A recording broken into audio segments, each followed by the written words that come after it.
জয় জগন্নাথ দেবের জয়। নমস্কার বন্ধুরা, আমি পায়েল। আজকে এই যে পুরনো ঘড়িটা দেখতে পাচ্ছ, অকেজো হয়ে গেছে, এটাকে এখন আমরা সুন্দর একটা ওয়াল হ্যাঙ্গিং তৈরি করব। তো তার জন্যই প্রথমে ঘড়িটাকে খুলে নিচ্ছি স্ক্রুড্রাইভার দিয়ে, তারপরে কাঁচটাকে এবং ঘড়ির 3টে কাঁটাকে সব আলাদা আলাদা করে নেব। কাজটাকে খুব যত্ন সহকারে পাশে রেখে দেবে। যেহেতু পুরনো হয়ে গেছে, তাই কিছু কিছু অংশ দেখো ভেঙেও গেছে, দেখতেই পাচ্ছ। তো এটাকে কষ্ট করে কোনো মতে খুলে নিয়েছি। এটা বানানোর জন্য তোমাদের লাগবে অ্যাক্রাইলের colour, black colour, white colour আর রেড কালার। আর কিছুই লাগবে না।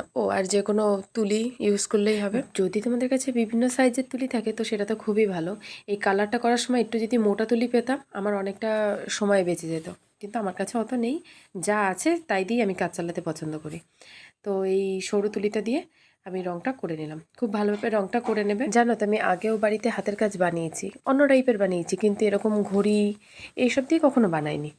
অনেক ধরনের হাতের কাজ করেছি, কিন্তু তখন তো আমি কোনো রকম ইউটিউবে চ্যানেল খুলিনি, তাই তোমাদের সাথে আর শেয়ারও করে উঠতে পারিনি। তবে টেনশন করো না, এখন আমি চ্যানেল খুলেছি। ঘরের সাধারণ জিনিসকে কি করে অসাধারণ করে তুলতে হয় সেগুলোই তোমাদের সাথে শেয়ার করব আমি। দেখো, কথা বলতে বলতে আমার এদিকে কালো কালার করা প্রায় হয়ে গেছে। আর একটু ভালোভাবে করে নেবো। সাদা সাদা থাকলে জিনিসটা ফুটবে না অতটা। কালারটা কিন্তু অনেকটা ভালো রকম ম্যাটার করে ব্যাপারটায়, ঠিক আছে? ভালো মতো এটাকে শুকিয়ে নিয়েছি। আর এই যে দেখতে পাচ্ছ বাক্সটা খুলছি। হ্যাঁ, বাক্সটা আমি বানাইনি, এটা আমাকে আমার যে উডবি হাজব্যান্ড, ও অফিস থেকে পেয়েছিল আগের বছর জুন মাসে। একটা গিফট পেয়েছিল, ওর মধ্যে একটা স্টার টাইপের ছিল। তো সেটার মধ্যে এই জগন্নাথ দেবটা আমি আগে বানিয়েছিলাম, তোমাদেরকে আগেই আমি ভিডিওতে দেখিয়েছি, শর্টস ছেড়েছিলাম।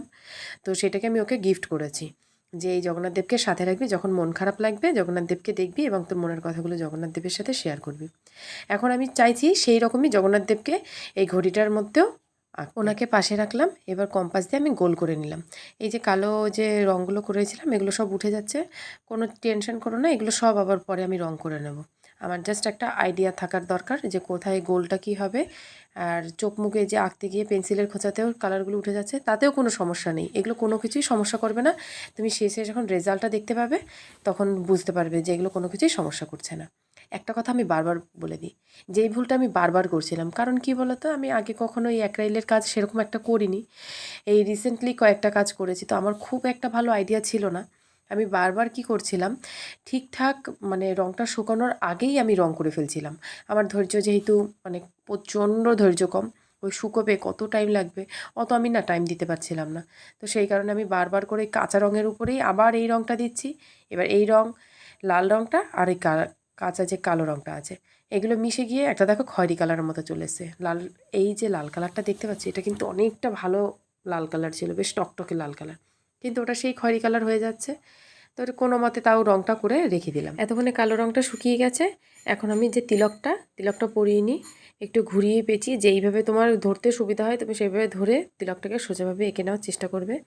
কিন্তু তিলকটা পরা থেকে একটা সমস্যা হয়েছিল কি জানো তো, ওই যে বলেছিলাম যে 3টে কাটা যেই মানে নাট টাইপের একটা ছিল, ওটার সাথে আটকানো ছিল না, সেই নাটটাকে তো আমি কোনো মতেই সরাতে পারিনি, কাটতেও পারিনি, কিছু করতে পারিনি। তো ওইখানটা আমার একটু তিলকটা আঁকতে সমস্যা হচ্ছিলো। তিলকটা দেখতে যতটা সুন্দর হওয়ার কথা ততটা সুন্দর হয়নি, একটু মন খারাপ হচ্ছিল।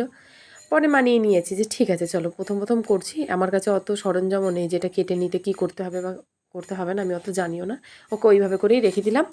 তো খুবও যে খারাপ লাগছে সেরকম না। আবারও একই ভুল করে বসেছি। কেমন ভুল? লাল কালারটা কিন্তু এখন অবধি শুকিয়ে উঠতে পারেনি।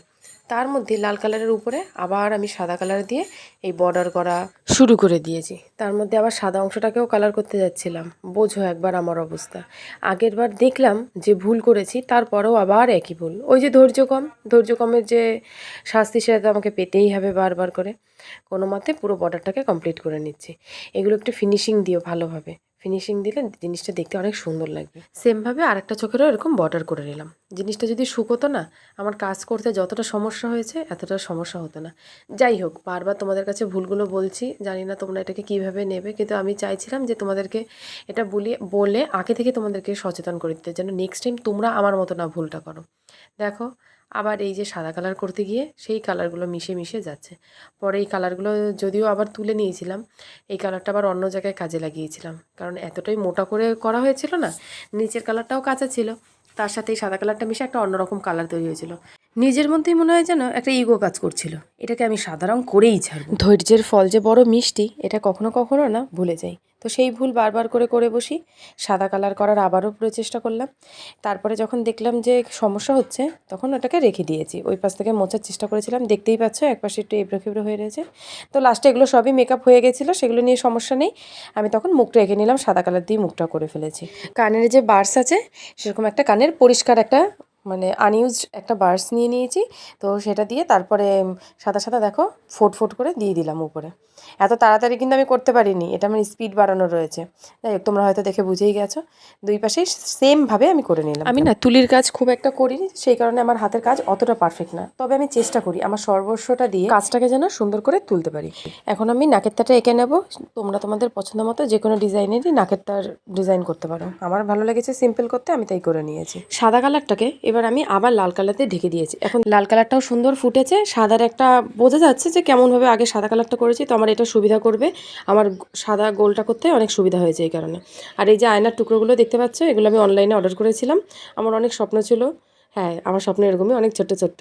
যাই হোক, এগুলো আমার অনেক পছন্দের জিনিস। এগুলোকে আমি সাইড থেকে দিয়ে নিয়েছি, ক্যামেরা তখন আমার ধরা হয়নি, তার জন্য সরি। আর সাদা কালারটা করে নিচ্ছি। এখন দেখো সাদা কালারটা কত সুন্দর ফুটেছে। তো মোটামুটি আমার এখন কমপ্লিট হয়েই এসেছে। এই সার্কেলটা ভালো মতো করে নিলেই আমার হয়ে যাবে। আর তোমরা চাইলে এই যে মিররগুলো আছে, এগুলোকে ইউজ নাও করতে পারো যদি তোমাদের কাছে না থাকে। এর বদলে তোমরা যে সাদা কালার যে অ্যাক্রাইল আছে, এটা দিয়ে তোমরা ফুল করতে পারো। 5টা পাপড়ির যে ফুল হয়, ওরকম গায়ে গায়ে ঘন ঘন ফুলও তোমরা ওই জায়গাটা ইউজ করতে পারো। সেটা কিন্তু দেখতে বেশ ভালোই লাগবে। আমার মনের মধ্যে বড্ড আনন্দ লাগছে। যতটা কমপ্লিটের দিকে এগোচ্ছে, ততই যেন মনের মধ্যে একটা অন্যরকম আনন্দ কাজ করছে। যে এত তো আমি আগে করিনি এরকম টাইপের এত কিছু। একটা এই যে ইউজলেস ঘড়িটাকে যে আমি এরকমভাবে ফুটিয়ে তুলতে পারবো, এটাও আমি ভাবতে পারিনি। হ্যাঁ, হয়তো আমার এক্সপেকটেশনের থেকে একটু বেশিই হয়ে গেছে। এরপরে আমরা এখন কালো কালারটা দিয়ে চোখের মণিগুলো এঁকে নেব। চোখের মণিগুলোর সাইজগুলো খুব একটা বড় করব না, খুব ছোট করব না, মিডিয়াম সাইজের থাকবে। আর হ্যাঁ, গোল করলেও কিন্তু খুব পিওরভাবে গোল করো। আমি যতটা পেরেছি চেষ্টা করেছি। তোমাদের যদি আরও তোমরা এক্সপার্ট থাকো তো আরও ভালোভাবে গোলগুলো করার চেষ্টা করো। কালো মণিটা আঁকার পরে না এর মধ্যে যেন প্রাণ চলে এসছে। আমার যে এত ভালো লেগেছে, আমি তোমাদেরকে কি বলবো। আমি হয়তো অনেক ভুল ত্রুটি করেছি, যেহেতু আমি একদম এক্সপার্ট না এইসব কাজগুলো করায়। আমার ভালো লাগে তাই আমি করি, টুকিটাকি করে করে যা করছি। আর আগে হাতের কাজ করেছি, তবে অ্যাক্রাইলের কালার বা কোনো রকম জল রং যেগুলোকে বলো, সেগুলো আমি কখনো ইউজ করিনি। এগুলো প্রথম প্রথম তো একটু তো ভুল হবেই, তোমরা মাফ করে দিও আমার ভুলগুলোকে। তোমাদের কাছে যদি আমার জন্য কোনো ভালো সাজেশন থাকে, তোমরা কিন্তু সেগুলোকে নির্দ্বিধায় বলতে পারো। আমি সেগুলোকে চেষ্টা করব পরবর্তী যে হাতের কাজগুলো করব, সেগুলোকে যেন সেই হাতের কাজগুলোতে আমি ফলাতে পারি। তোমাদের কাছে যদি নতুন কোনো হাতের কাজ করার জন্য সাজেশন থাকে, তোমরা আমাকে সেটাও বলতে পারো। কোনো জিনিস থেকে কোনো কিছু বানানোর আমি চেষ্টা করব তোমাদের সামনে তুলে ধরার, এবং আমার নিজেও নতুন নতুন অনেক কিছু শিখতে পারবো। খুব একটা বেশি আমার আইডিয়া। ইতিমধ্যে আমার জগন্নাথ দেব সম্পূর্ণ প্রস্তুত হয়ে গেছে। জয় জগন্নাথ। তোমরাও সবাই কমেন্টে লিখো জয় জগন্নাথ বলে। এখন আমি এটাকে পুরো এখন সেট করে নেব। কাজটাকে লাগিয়ে নিলাম, নাটগুলোকে আবার পুনরায় আটকাবো। আমার পক্ষে আটকানো একদমই সম্ভব হচ্ছিল না, তো সেই কারণে আমি আমার বন্ধুকে বললাম যে এটাকে একটু আটকে দে, ও আটকে দিয়েছে। এবার যে উপরের কালারগুলো করে ফেলেছিলাম, বড্ড কেমন একটা লাগছে, বেশি যেন ঘিজি ঘিজি লাগছিল, সেই কারণে ওগুলোকে মুছে ফেলেছি। এই সিম্পলটাই আমার কাছে ভালো লেগেছে। তোমাদের কাছে যদি কোনো সাজেশন থাকে, তোমরা আমায় বলতে পারো। আর অবশ্যই কমেন্টে, যারা ভিডিওটা কমপ্লিটভাবে দেখছো, কমেন্টে একবার করে তোমরা জয় জগন্নাথ বলে লিখে যেও। আর তোমাদের কাছে যদি কোনো সাজেশন থাকে, আবারও বলছি, আমাকে তোমরা সাজেস্ট করো, ভুল ত্রুটিগুলো ক্ষমা করার চেষ্টা করো। Tata, bye bye.